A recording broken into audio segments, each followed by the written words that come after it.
Welcome to Stormontville's HealthWise TV, featuring interviews with area experts on health and wellness topics, and a low-impact exercise segment. HealthWise TV is produced by Stormontville Health and is made possible by the following local sponsors.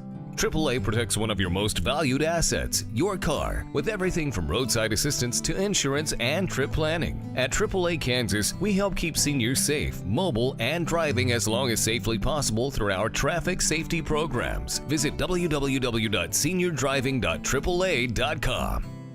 Aldersgate Village is a nonprofit continuing care retirement community with independent living, assisted living, long-term health care, and memory care, including Alzheimer's and dementia care neighborhoods. Our recovery center is for inpatient and outpatient physical rehabilitation. Contact our marketing office today for a tour.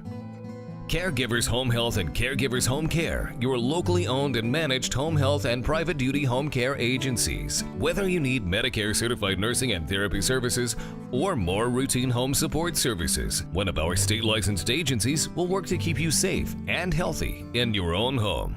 Jayhawk Pharmacy and Patient Supply, your locally owned and nationally recognized pharmacy and medical equipment provider, serving Topeka and the surrounding communities for over 60 years. Midland Care is a local not-for-profit organization offering hospice care, palliative care, PACE, a program of all-inclusive care for the elderly, home health, Thrive at Home, assisted living, and community grief counseling. Since 1978, Midland Care has touched lives through a range of healthcare services. Topeka Ear, Nose, and Throat. Breathe easy. We're on the case. Visit us at www.topekaent.com. Good morning and welcome into this morning's edition of HealthWise. I'm your host, Ralph Hipp. And my guest is Mike Conlon of Jayhawk Pharmacy and Patient Supply, returning to the show this morning. He'd been with us earlier this season. And this time around, he's discussing the wide range of issues that seniors face when they make that journey from hospital to home. Mike and I will go on to talk about some of the ways to overcome some of the barriers that seniors and caregivers face. Mike, hi, how are you? Thanks for having me. Good to have you back. Appreciate it. Hey, let's start with the title, From Hospital to Home, and there's got to be some debate or discussion. When they leave the hospital, they say, oh, I'm going home, when they might need assisted living or something else. So how is that decision made that they can indeed go home to be taken care of? You know, at the hospital level, they really want to decide that the patient is safe, ready, and prepared, and then has family or other caregivers to help them once they get home. Right. And who is entitled to make that decision? Does the patient say, well, no, I know that I'm ready to go home, or do the other family members of the doctor or the hospital staff also get involved in making that choice? You know, before discharge is when people need to really assess the whole home environment, when we're ready to go. Ultimately, that would be the physician, the case manager's responsibility to make sure everything is aligned so that transition home is safe and comfortable. Now, Mike, what are some of the physical barriers that the patients face once they make that journey home? What's in their way usually? Well, just getting out of the hospital in and of itself, and say perhaps that one received a wheelchair or walker, the physical barrier then becomes, are they able to get into the house? Are there steps? Or there stairs? Do they have to move through a doorway? Will the doorway accommodate the width of the walker or the wheelchair? Oh, sure. So all those things can be done ahead of time, right, taken into consideration. Then when one gets home, they're safely home and able to enjoy being back. So you described all those issues, kind of a checklist of when they go, to do when they are coming home. And what are the types of tools that would help them navigate their way around their home environment? Well, there's a variety of things, just having a home assessment and having someone that has that skill set and ability to evaluate what's going on in the home. Just simple things like a bath carpet. The bathroom is one of those areas of the home that can very easily become a problem just in terms of individuals tripping and falling. Well, let's talk about, there are also not physical barriers, but there are barriers with their medications as well. Describe that problem for me. Well, you really have to think about the fact that one is getting out of the hospital. They may have come into the hospital with several medications. Those medications may have been changed in some fashion, or they could have been, just remained the same. So it's a matter of being able to coordinate all of that care for the individuals so that for example, they don't get home and duplicate their medications or not get their medications. Right. And that comes from a lot of different issues as well, just in terms of accessibility of medicines. Right. Mike, and is it a huge issue at Jayhawk Pharmacy? It's part of your name, pharmacy and patient care, with you providing things like ramps or wheelchairs Yes, sir. or things of that nature. But with the medications, do you see most of the time that patients would have their medications changed while they're in their hospital stay? You know, it's most certainly they can. You know, you need to look at things, even just small groups of medication that can have a dramatic effect on how one is feeling and their ultimate outcome.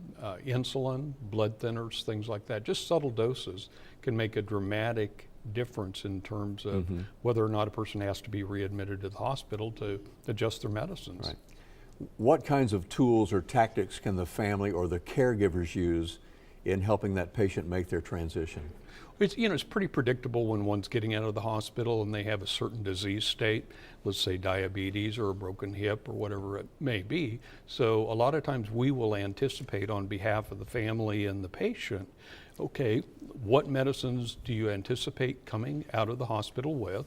And then are those financial barriers there where you may be receiving a new medication? There's another barrier for you, the financial barriers. Absolutely, and that's incumbent upon us. That's our responsibility, is to work in the background on behalf of the patient so that when they get out of the hospital, then they don't have to wait until they receive that medication because, for example, the insurance company says it's not a covered item.